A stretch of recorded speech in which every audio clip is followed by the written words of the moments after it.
আমার মেয়ে 11 বছর বয়স, ও ক্লাস 4-এ পড়ে।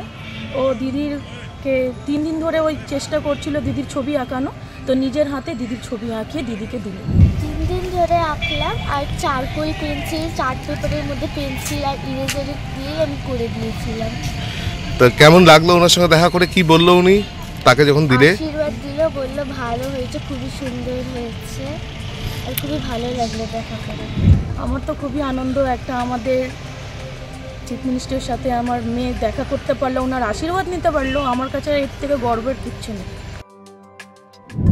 এ যেন স্বপ্ন সত্যি হওয়া। বহুদিন থেকেই চতুর্থ শ্রেণীর ছাত্রী শ্রেয়ার ইচ্ছে ছিল মুখ্যমন্ত্রীর ছবি এঁকে তাকে উপহার দেবে, কিন্তু কোনোভাবেই তা সম্ভব হচ্ছিল না। অবশেষে বালুরঘাটে মুখ্যমন্ত্রী আসায় তার সেই স্বপ্ন পূরণ হলো। বুধবার সকালে নিজের আঁকা ছবি মুখ্যমন্ত্রীর হাতে তুলে দিয়ে আহ্লাদে আটখানা অবস্থা ক্ষুদে শিল্পী শ্রেয়ার। প্রশাসনিক সভা শেষ করে মুখ্যমন্ত্রী বালুরঘাট ছেড়ে যাওয়ার সময় হেলিপ্যাডেই তার হাতে নিজের আঁকা মুখ্যমন্ত্রীর ছবি তুলে দেয় শ্রেয়া। মুখ্যমন্ত্রীও শ্রেয়াকে আশীর্বাদ করে তার কপালে স্নেহের চুমু এঁকে দেন। শ্রেয়ার আঁকা ছবির প্রশংসা করে তার সঙ্গে দেখা করে ভালো লেগেছে বলেও জানান তিনি।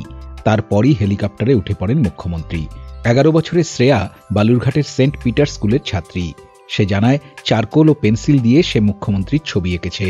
মুখ্যমন্ত্রীর সঙ্গে সে একটি ছবিও তুলেছে বলে জানিয়েছে।